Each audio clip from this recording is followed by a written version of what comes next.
ಬಹು ನಿರೀಕ್ಷಿತ ಟಾಕ್ಸಿಕ್ ಚಿತ್ರದ ಮೊದಲ ವಿಡಿಯೋ ಸಾಂಗ್ ತವಾಯಿ ಬಿಡುಗಡೆಯಾಗಿದ್ದು, ಬಿಡುಗಡೆಯಾದ ಕೆಲವೇ ಗಂಟೆಗಳಲ್ಲಿ ಸಾಮಾಜಿಕ ಜಾಲತಾಣಗಳಲ್ಲಿ ಭಾರೀ ಸದ್ದು ಮಾಡುತ್ತಿದೆ. ಬುಧವಾರ ಬೆಳಗ್ಗೆ 11:33 ಬಿಡುಗಡೆಯಾದ ಈ ಹಾಡಿನಲ್ಲಿ ಯಶ್ ಮತ್ತು ಬಾಲಿವುಡ್ ನಟಿ ಕಿಯಾರಾ ಅಡ್ವಾಣಿ ಅವರ ವಿಭಿನ್ನ ಲುಕ್ ಅಭಿಮಾನಿಗಳ ಗಮನ ಸೆಳೆದಿದೆ. ಈ ಹಿಂದೆ ಬಿಡುಗಡೆಯಾಗಿದ್ದ ಲಿರಿಕಲ್ ಸಾಂಗ್ಗೆ ಉತ್ತಮ ಪ್ರತಿಕ್ರಿಯೆ ಸಿಕ್ಕಿತ್ತು. ಇದೀಗ ಬಿಡುಗಡೆಯಾಗಿರುವ ವಿಡಿಯೋ ಸಾಂಗ್ ಚಿತ್ರದ ಮೇಲಿನ ನಿರೀಕ್ಷೆಯನ್ನು ಮತ್ತಷ್ಟು ಹೆಚ್ಚಿಸಿದೆ. ಹಾಡಿನುದ್ದಕ್ಕೂ ಯಶ್ ಮತ್ತು ಕಿಯಾರಾ ನಡುವಿನ ರೊಮ್ಯಾಂಟಿಕ್ ಕೆಮಿಸ್ಟ್ರಿ, ಅದ್ದೂರಿ ಶಟ್ಗಳು ಹಾಗೂ ಅದ್ಭುತ ದೃಶ್ಯ ವಿನ್ಯಾಸ ಪ್ರೇಕ್ಷಕರನ್ನ ಸೆಳೆಯುತ್ತಿದೆ. ಚಿತ್ರದಲ್ಲಿ ಯಶ್ ರಾಯ್ ಪಾತ್ರದಲ್ಲಿ ಕಾಣಿಸಿಕೊಂಡರೆ, ಕಿಯಾರಾ ಅಡ್ವಾಣಿ ರುಮಿ ಪಾತ್ರಕ್ಕೆ ಜೀವ ತುಂಬಿದ್ದಾರೆ. ಕೆಲವು ದೃಶ್ಯಗಳಲ್ಲಿ ನಟಿ ನಯನತಾರಾ ಕೂಡ ಕಾಣಿಸಿಕೊಂಡಿದ್ದಾರೆ. ಇದೇ ಮೊದಲ ಬಾರಿಗೆ ಯಶ್ ಇಂತಹ ಬೋಲ್ಡ್ ಮತ್ತು ಸ್ಟೈಲಿಶ್ ಅವತಾರದಲ್ಲಿ ಕಾಣಿಸಿಕೊಂಡಿರುವುದು ಅಭಿಮಾನಿಗಳ ಕುತೂಹಲವನ್ನು ಮತ್ತಷ್ಟು ಹೆಚ್ಚಿಸಿದೆ. ತಬಾಯಿ ಹಾಡಿಗೆ ಯೋಗರಾಜ್ ಭಟ್ ಸಾಹಿತ್ಯ ಬರೆದಿದ್ದು, ರವಿ ಬಸ್ರೂರ್ ಸಂಗೀತ ಸಂಯೋಜಿಸಿದ್ದಾರೆ.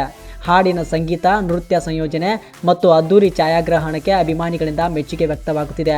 ಖ್ಯಾತ ನಿರ್ದೇಶಕಿ ಗೀತು ಮೋಹನ್ ದಾಸ್ ನಿರ್ದೇಶನದ ಟಾಕ್ಸಿಕ್ ಚಿತ್ರವನ್ನು KVN ಪ್ರೊಡಕ್ಷನ್ ಮತ್ತು ಮಾನ್ಸ್ಟಾರ್ ಮೈಂಡ್ ಕ್ರಿಯೇಷನ್ ಜಂಟಿಯಾಗಿ ನಿರ್ಮಿಸಿವೆ.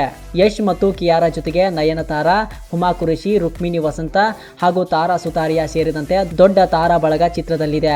ರಾಷ್ಟ್ರ ಪ್ರಶಸ್ತಿ ವಿಜೇತ ರಾಜೀವ್ ರವಿ ಛಾಯಾಗ್ರಹಣ ಮಾಡಿದ್ದು, ರವಿ ಬಸ್ರೂರ್ ಸಂಗೀತ ನೀಡಿದ್ದಾರೆ. ಮೊದಲಿಗೆ ಮಾರ್ಚ್ 19ರಂದು ಬಿಡುಗಡೆಯಾಗಬೇಕಿದ್ದ ಈ ಸಿನಿಮಾ ಇದೀಗ ಆಗಸ್ಟ್ 26ರಂದು ವಿಶ್ವಾದ್ಯಂತ ತೆರೆಗೆ ಬರಲಿದೆ. ಕನ್ನಡ ಮತ್ತು ಇಂಗ್ಲಿಷ್ ಭಾಷೆಗಳಲ್ಲಿ ಚಿತ್ರೀಕರಣಗೊಂಡಿರುವ ಈ ಚಿತ್ರವನ್ನು ತೆಲುಗು, ತಮಿಳ್ ಮತ್ತು ಹಿಂದಿ ಸೇರಿದಂತೆ ಹಲವು ಭಾಷೆಗಳಲ್ಲಿ ಬಿಡುಗಡೆ ಮಾಡಲಾಗುತ್ತಿದೆ.